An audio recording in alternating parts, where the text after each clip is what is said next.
सभी भाइयों को जय हिंद। मेरे यूट्यूब चैनल शैक्षिक पाठशाला में आप लोग का स्वागत है। आज हम जीएस के प्रैक्टिस सेट 27 बारे में चर्चा करेंगे। पहला देखते हैं, निम्नलिखित में से भून दाल आंदोलन के अग्रणी कौन थे? महात्मा गांधी, अरविंद घोष, स्वामी विवेकानंद जी, विनोबा भावे। तो विकल्प इसका डी से हो जाएगा, विनोबा भावे।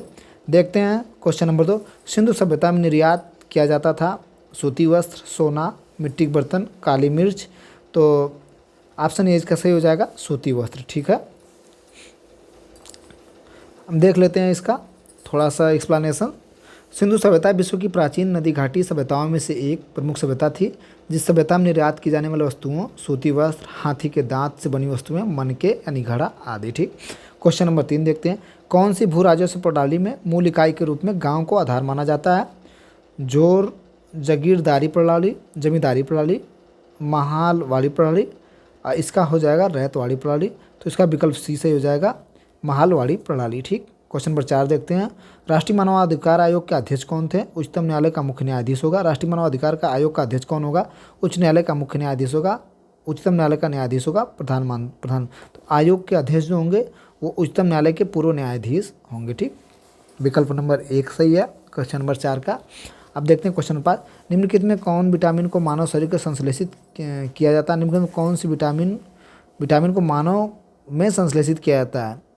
मानव शरीर में vitamin C, vitamin A, vitamin E, vitamin option A vitamin C, option B vitamin A, option C vitamin E, option D vitamin B3। तो विटामिन B3 को मानव शरीर में संश्लेषित किया जाता है। ठीक, खाली स्थान का प्रयोग हवा के बल और वेग को मापने के लिए किया जाता है। स्पीडोमीटर, ठीक, लैक्टोमीटर, ये option C thermometer, option D anemometer. तो इसका ऑप्शन डी सही हो जाएगा, हवा व बल के वेग को मापने के लिए एनीमोमीटर का प्रयोग किया जाता है। अगर हम बात कर लें स्पीडोमीटर, तो ये जो स्पीडोमीटर जो वाहन होते हैं, जो उस वाहनों की गति को नापने के लिए। अगर हम लैक्टोमीटर की बात कर लें तो दूध में विशिष्ट घनत्व मापने के लिए, जो दूध डेयरी वाले करते हैं। थर्मामीटर ताप को मापने के लिए। ठीक, अब क्वेश्चन नंबर 7 देखते हैं, जब खाने में लंबे समय तक हरी सब्जियों का प्रयोग नहीं किया जाता है तो निम्न में से कौन सी बीमारी हो जाती है? Scurvy, option A, option B बेरी, ऑप्शन सी रात्रि अंधत्व, ठीक, ऑप्शन डी पेलग्रा। तो इसका ऑप्शन सी से जगह रात्रि अंधत्व। हरी सब्जियों में विटामिन ए का बहुत मात्रा में प्रचुर मात्रा में पाई जाती है और फाइबर्स पाए जाते हैं। विटामिन ए की कमी से जो हमारे शरीर में रोग होता है वो रतौंधी होती है। ठीक, कैल्शियम सल्फेट हीमीहाइड्रेट का रासायनिक सूत्र क्या होगा? इसका हो जाएगा एप्पल्स नमक, इसका बी जिप्सम, सी गंधक क्वार्टर्ज। तो कैल्शियम सल्फेट हीमीहाइड्रेट का जिप्सम होगा, जो प्लास्टर के रूप में हम लगाते हैं। ठीक, जब हमारा पैर या हाथ कोई संरचना में गड़बड़ी जाती है तो उसमें ये कैल्शियम जिप्सम का ही प्रयोग किया जाता है, कैल्शियम सल्फेट हीमीहाइड्रेट का प्रयोग किया जाता है। ठीक, अब क्वेश्चन नंबर हम 9 देखते हैं, ताजमहल बेरंग क्यों हो रहा है? नाभिकीय विस्फोटों के कारण, खुले गंदे नालों के कारण, ज्वालामुखी के उद्गम में गैसों निकलने के कारण, अम्लीय वर्षा के कारण। तो ताजमहल बेरंग इसलिए हो रहा है कि अम्लीय वर्षा के कारण हो रहा है। ठीक, क्वेश्चन नंबर 10 देखते हैं, भारतीय संविधान में क्योंकि पॉल्यूशन बहुत ज़्यादा हो गया ना, इसलिए जब वर्षा होती है तो अम्ल के रूप में होती है। भारतीय संविधान का कौन सा अनुच्छेद राष्ट्रपति को सर्वोच्च न्यायालय की सलाह लेने के लिए अधिकृत करता है? अनुच्छेद 135, ऑप्शन बी अनुच्छेद 144, ऑप्शन सी अनुच्छेद 121, ऑप्शन डी अनुच्छेद 72। तो इसका सही हो जाएगा ऑप्शन बी अनुच्छेद 143। भारतीय संविधान का अनुच्छेद 143 सर्वोच्च न्यायालय से सलाह लेने के लिए राष्ट्रपति को अधिकृत करता है। क्वेश्चन नंबर 14 देखते हैं, हम थोड़ा सा नीचे कर लें। क्वेश्चन नंबर हम 11 देखते हैं, भारतीय संविधान के निम्नलिखित में से किस अनुच्छेद में राज्यों के लिए महाधिवक्ता के पद का प्रावधान किया गया? अनुच्छेद 170, अनुच्छेद 160, सी देखते हैं अनुच्छेद 165, डी हमारा विकल्प अनुच्छेद 148। तो सी सही हो जाएगा अनुच्छेद 165। भारतीय संविधान का अनुच्छेद 165 राज्यों की महाधिवक्ता पद का प्रावधान किया गया है। महाधिवक्ता की नियुक्ति राज्यपाल द्वारा की जाती है। क्वेश्चन नंबर 12 देखते हैं, 26 नवंबर 1949 को गृहीत मूल भारतीय संविधान की प्रस्तावना में निम्नलिखित के शब्द का उल्लेख नहीं है? गणतंत्र, स्वतंत्रता, देखिए स्वतंत्रता का भी है, गणराज्य का भी, गणतंत्र का भी है भारतीय संविधान की। और पहले ऑप्शन देखें ए गणतंत्र, ऑप्शन बी स्वतंत्रता, ऑप्शन सी गणराज्य, ऑप्शन डी 12 का धर्मनिरपेक्ष। तो इसका हो जाएगा धर्मनिरपेक्ष। मूल संविधान की जो प्रस्तावना थी उसमें निम्नलिखित में से धर्मनिरपेक्ष का वो क्या नाम है, चर्चा नहीं किया गया था, इसलिए नहीं। हम जब हम पढ़ बताते हैं आप लोग को, भारतीय संवैधानिक प्रस्तावना जब 42वां संशोधन करके 1976 द्वारा संशोधित, उसमें 3 नए शब्द समाजवादी, पंचनिरपेक्ष, अखंडता को जोड़ा गया। ठीक, अब बात करते हैं 13 का। कॉलम ए में लेखकों के नाम और कॉलम बी में उनकी पुस्तकों के नाम है। अब देखते हैं माया मास्टर किसकी रचना है। पहला देखते हैं being India, the broken wings, Chandalika, Maya master. तो बीइंग इंडिया जो है वो इनकी है, पवन शर्मा की है। ठीक, द ब्रोकन विंग है ये आपका द ब्रोकन विंग है, वो सरोजिनी नायडू जी की है। अब चंद्रलिखा जो है रविन्द्रनाथ ठाकुर की है। ठीक, माई मास्टर स्वामी विवेकानंद जी की है। तो इसका विकल्प सी सही हो जाएगा। ठीक, 14 देखते हैं। निम्नलिखित में से किसने भारत देश को समाजवादी साख को कमजोर, निम्नलिखित में किसने भारत देश की समाजवादी साख को कमजोर किया था। पंचवर्षीय योजना, बैंकों का राष्ट्रीयकरण, नई आर्थिक नीति, औद्योगिक नीति संकल्प 1956। तो इसका हो जाएगा सी सही, नई आर्थिक नीति 1951। किसने समाजवादी साख को कमजोर किया था, नई आर्थिक नीति 1951। ठीक, क्वेश्चन नंबर 15 देखते हैं। 1961 के संबंध में टाडा का पूर्ण रूप है DATT, डाटा का पूर्ण रूप है। ठीक, direct tax assessment authority, B option direct tax assessment authority, C option direct district tax assessment authority, C direct tax assessment avoidance, D double taxation award agreement. इसका डी से हो जाएगा option double taxation avoidance agreement. आयकर 1961 संबंध DTAA का पूर्ण रूप double taxation avoidance agreement है। ठीक, 16 देखते हैं। स्वराज पार्टी की स्थापना कब हुई थी। 1922 में, 1923 में, सी विकल्प 1906 में, डी विकल्प 1999। तो इसकी स्वराज की स्थापना 1923 में हुई थी। इसका विकल्प भी सही हो जाएगा। 2002 में भारतीय संविधान की संवैधानिक संशोधन अधिनियम द्वारा एक नया मौलिक कर्तव्य जोड़ा गया। 86वें संशोधन के द्वारा, 62वें संशोधन के द्वारा, 99वें संशोधन, 74वें संशोधन के द्वारा। तो इसका ए सही हो जाएगा। 76वें संशोधन के द्वारा, 2086वें संशोधन के द्वारा, इसका विकल्प ए सही हो जाएगा। क्वेश्चन क्या था, 2002 में भारतीय संविधान का किस संवैधानिक संशोधन अधिनियम द्वारा एक नया मौलिक कर्तव्य जोड़ा गया। तो 46वें संशोधन के द्वारा एक नया मौलिक कर्तव्य जोड़ा गया। बता दें क्या था नया मौलिक कर्तव्य, जिसका संबंध बच्चों की शिक्षा से है। यह मौलिक कर्तव्य रूस से लिया गया था। ठीक है, 2002 में जोड़ा गया था। अब देखते हैं 18, क्वेश्चन नंबर 18, नीचे थोड़ा सा कर लेते हैं इसको। भारत की कम्युनिस्ट पार्टी का गठन कब किया गया था। 1917 में, बी 1932 में, सी 1925 में, डी 1943 में। इसका सी सही हो जाएगा। 1925 में भारतीय कम्युनिस्ट पार्टी का गठन किया गया था। भारतीय कम्युनिस्ट पार्टी का गठन एक साम्यवादी दल है। इस दल की स्थापना 16 दिसंबर 1925 को, इसकी स्थापना 26 दिसंबर 1925 को कानपुर में हुई थी। ठीक, इसकी स्थापना M.N. राय ने की थी कम्युनिस्ट पार्टी के। अब देखते हैं क्वेश्चन नंबर 19 का। 1946 में निम्नलिखित में किस भारतीय राज्य में 1946 में निम्नलिखित में से किस भारतीय राज्य में एक महत्वपूर्ण किसान आंदोलन तेभांगा आंदोलन शुरू किया गया था। Option A Sindh, option B Assam, option C Bengal, option D Punjab. तो बंगाल से तेभांगा आंदोलन शुरू किया गया था। क्वेश्चन नंबर 20 देखते हैं। भारतीय संविधान की 7वीं अनुसूची के संदर्भ में संक्रामक या ससंगर्क रोगों का विषय का एक भाग है राज्य सूची, संघ सूची, अवशिष्ट सूची, समवर्ती सूची। तो ऑप्शन इसका डी सही हो जाएगा, समवर्ती सूची। समवर्ती सूची जो है कि ये संसर्ग रोगों का विषय समवर्ती सूची का एक भाग है।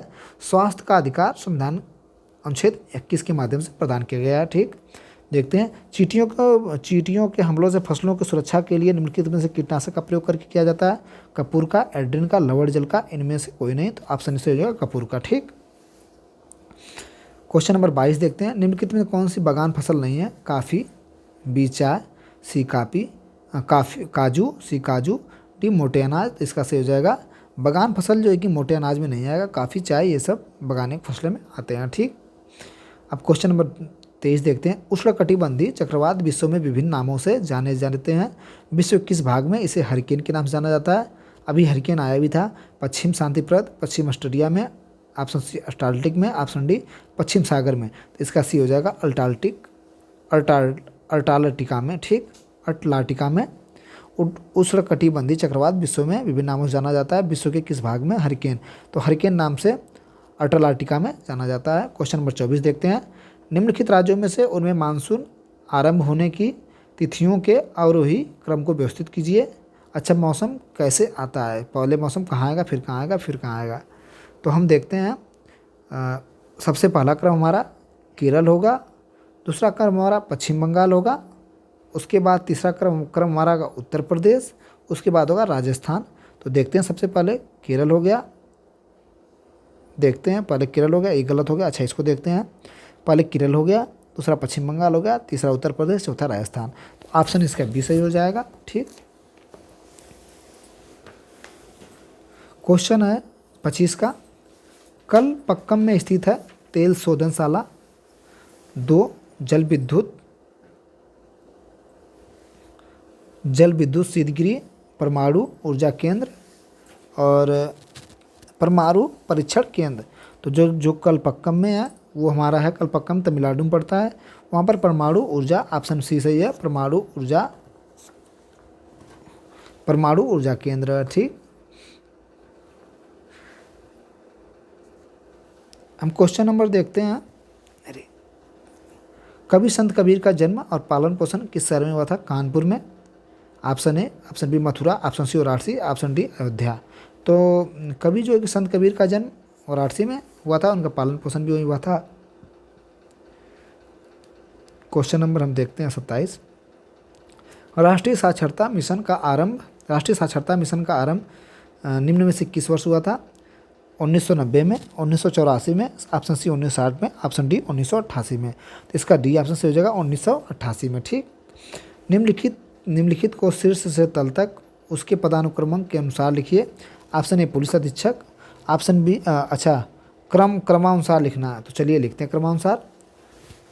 पहला हो जाएगा हमारा पुलिस उप महानिरीक्षक, कहीं है वहाँ पुलिस उप महानिरीक्षक। बी हमारा हो जाएगा पुलिस अधीक्षक, ठीक, यानी 2। फिर उसके बाद जाएगा पुलिस, ऑप्शन पहला हमारा हो जाएगा डी पुलिस उप महानिरीक्षक, पहले पे आ जाएगा। फिर पुलिस अधीक्षक आएंगे, ये दूसरे पे आएंगे। फिर आपका हो जाएगा तीसरा अपर पुलिस अधीक्षक, ठीक, ये हमारे चौथे पे आएंगे। इसलिए चौथे पे कि पहले देखिए पुलिस महानिरीक्षक आ जाएंगे, उसके बाद पुलिस एसपी सर आ जाएंगे, फिर अपर पुलिस अधीक्षक, हाँ, फिर पुलिस उपाधीक्षक आ जाएंगे, ठीक। तो इसका देखते हैं, पहला डी, उसके बाद दूसरा सी, फिर उसके बाद गलत ये है, इसका सही हो जाएगा डी, पहले डी विकल्प, पहले डी पुलिस उप महानिरीक्षक, सी हो जाएगा पुलिस अधीक्षक, बी हो जाएगा अपर पुलिस अधीक्षक, सबसे छोटे निचले रैंक जो आते हैं पुलिस उपाधीक्षक आएंगे, ठीक। अब देखते हैं हम क्वेश्चन नंबर 29। किस संस्था को अत्याचार के खिलाफ अभियान के लिए 1977 में नोबेल शांति पुरस्कार सम्मानित किया गया था? अत्याचार निवारण अधिनियम ए, बी शांति हेतु यहूदीवाड़ी, C Amnesty International, D Greenpeace. तो हो जाएगा सी इसका विकल्प से, एमनेस्टी इंटरनेशनल। 1977 नोबेल शांति पुरस्कार सम्मानित किया गया था अत्याचार के खिलाफ अभियान के, ठीक, एमनेस्टी इंटरनेशनल। क्वेश्चन नंबर 30 देखते हैं। निम्नलिखित में से किसका उपयोग दूसरी पीढ़ी जनरेशन कंप्यूटर के मुख्य इलेक्ट्रॉनिक घटक के रूप में किया जाता है? Option A transistor, option B micro processor, option C निर्वात वैक्यूम, ऑप्शन इंटीग्रेटेड। तो ऑप्शन इसका ए सही हो जाएगा, ट्रांजिस्टर। एक चीज़ देखते हैं, फैराडे के इलेक्ट्रोलिसिस से पहले के नियम के अनुसार इलेक्ट्रोलिसिस के दौरान इलेक्ट्रोड पर मुक्त होने वाले पदार्थ का द्रव्यमान होता है, ठीक, पारित बिजली की मात्रा से कम, पारित बिजली की मात्रा के बराबर, इलेक्ट्रोलाइट के माध्यम से पारित आवेश की मात्रा से सीधे अनुपातिक में। डी हो जाएगा पारित बिजली की मात्रा के व्युत्पन्न, इसका सी हो जाएगा विकल्प, इलेक्ट्रोलाइट के माध्यम से पारित आवेश की मात्रा सीधे अनुपातिक में, ठीक। Question number 32। निम्नलिखित में से किसके अणुओं के बीच आकर्षण बहुत कम होता है? ऑप्शन ए द्रव के, ऑप्शन बी गैस के, ऑप्शन सी प्लाज्मा के, ऑप्शन डी ठोस के। इसका हो जाएगा विकल्प डी सही, ठोस के, ठीक। क्वेश्चन नंबर हम देखते हैं 33। में जीडीपी की वृद्धि दर केंद्र सरकार के राजकोषीय वित्तीय संतुलन व बाह्य संतुलन के संबंध में अर्थव्यवस्था के भविष्य का आकलन किया जाता है। ऑप्शन ए राजस्व व्यय, ऑप्शन बी मध्यवाधिक राजकोषीय नीति विवरण, ऑप्शन सी राजकोषीय नीति कार्ययोजना विवरण, ऑप्शन डी समष्टि अर्थशास्त्री रूपरेखा संबंधी विवरण। तो इसका हो जाएगा डी समष्टि अर्थशास्त्री रूपरेखा विवरण। अब क्वेश्चन नंबर देखते हैं, ट्रिपल वैक्सीन टीका नवजात शिशु को निम्न में से किस रोग के खिलाफ प्रतिरोधक क्षमता प्रदान करने के लिए आता है। ऑप्शन ए काली खांसी टेटनस खसरा, काली खांसी tetanus diphtheria, option C tetanus diphtheria चेचक, option D tetanus typhoid hepatitis. इसका बी सही हो जाएगा काली खांसी टेटनस डिप्थीरिया के लिए। ठीक, 34 का बी सही हो जाएगा काली खांसी, 34 का बी सही काली खांसी टेटनस डिप्थीरिया के लिए। ठीक, 35 देखते हैं, एक पारिस्थितिक तंत्र की खास श्रृंखला को उसमें ऊर्जा होने वाले ऊर्जा प्रवाह से संबंधित कुछ कथन नीचे दिए गए कथनों का चयन करिए। ऐसे सभी जीवों जो उत्पाद नहीं है वे उपभोक्ता होते हैं। एक अकेला जीव एकाधिक कथन गलत पे चयन करना। ठीक, एक अकेला जीव एकाधिक पोषी स्तर पर भोजन प्राप्त कर सकता है। जीवों का पोषी स्तर जितना निम्न होता है उसमें उतनी ऊर्जा कम होती है, ऐसा कोई बात नहीं, यही गलत होगा। खाद्य जल में 2 या 2 से अधिक खाद्य श्रृंखलाएं शामिल होती हैं, ये भी सही है, ये भी सही, ये भी सही, ये गलत है। जीवों का पोषी स्तर जितना निम्न होता है उसमें उतनी ऊर्जा कम होती है, ऐसी कोई बात नहीं है। 36 देखते हैं, प्रत्येक जिला में पुलिस इकाई में पुलिस की कानूनी समस्याओं के बारे में सलाह लेने के लिए एक या एक से अधिक कानूनी सलाहकार को नियुक्त करना निम्नलिखित किसकी जिम्मेदारी है। राज्य सरकार की जिम्मेदारी है, अपने निजी हैसियत पुलिस अधीक्षक की, उच्च न्यायालय की, संघ सरकार की। विकल्प डी है, तो इसका विकल्प से हो जाएगा राज्य सरकार की जिम्मेदारी है कानूनी सलाह लेने के लिए या आर्थिक अधिक कानूनी सलाह की नियुक्ति करता है। ठीक, पुलिस के कानूनी बारे में सलाह लेने के लिए। क्वेश्चन नंबर 37 हो जाएगा, राष्ट्रीय प्रौद्योगिकी दिवस प्रतिवर्ष की स्मृति मनाया जाता है। Pokhran second, operation blue star, option C operation Meghdoot, option D Mangalyaan. तो इसका हो जाएगा पोखरण सेकेंड के रूप में राष्ट्रीय प्रौद्योगिकी दिवस पोखरण 2 के रूप की स्मृति रूप में मनाया जाता है। अब देख लेते हैं, राष्ट्रीय प्रौद्योगिकी भारत में प्रत्येक वर्ष 11 मई को मनाया जाता है। 11 मई को 1998 में भारत ने अपना दूसरा सफल परमाणु परीक्षण पोखरण 2 किया था, तभी से परमाणु परीक्षण पोखरण 2 वर्षगांठ को याद करने के लिए प्रतिवर्ष 11 मई को मनाया जाता है। ठीक, अब देखते हैं क्वेश्चन नंबर 38, निम्नलिखित में से किस देश का 1 जनवरी 2025 यूएनएससी के अस्थायी सदस्यों के रूप में 2 साल का कार्यकाल शुरू हुआ था। डेनमार्क और ग्रीस का, पनामा और सोमालिया का, ऑप्शन सी पाकिस्तान का, उपयुक्त सभी का। तो इसका डी हो जाएगा उपयुक्त सभी का। ठीक, देखते हैं क्वेश्चन नंबर 29 का, फरवरी 2025 में किसने स्पेस वाल का नाम नया रिकॉर्ड बनाया था। पेमी Whitson, Sirisha Bandla, Sunita Williams, D Madhuri Buch. तो इसका ऑप्शन सी हो जाएगा सुनीता विलियम ने फरवरी 2000 में स्पेस वाल का नया रिकॉर्ड बनाया था। क्वेश्चन 29 का विकल्प सी सही है। क्वेश्चन नंबर 40 देखते हैं, हाल में जारी ग्लोबल टेररिज्म इंडेक्स 2025 में भारत किस स्थान पर है। तो 5वां स्थान पे, 9वां स्थान पे, 12वां स्थान पे, आपका हो जाएगा 14वां स्थान पे। तो ऑप्शन डी सही है। ग्लोबल टेररिज्म इंडेक्स 2025 में भारत का 14वां स्थान है। इन इंडेक्स में बुर्किनाफासो प्रथम, पाकिस्तान दूसरा, सीरिया तीसरा स्थान है। Index institute of economics and peace IEP द्वारा जारी इंडेक्स में हमारा प्रैक्टिस सेट जो है ये 27 समाप्त हुआ। थैंक यू, धन्यवाद। आप लोग टेलीग्राम चैनल को ज्वाइन करिए, हम कमेंट में दे देंगे, वहाँ पर आपको इसकी PDF प्राप्त हो जाएगी।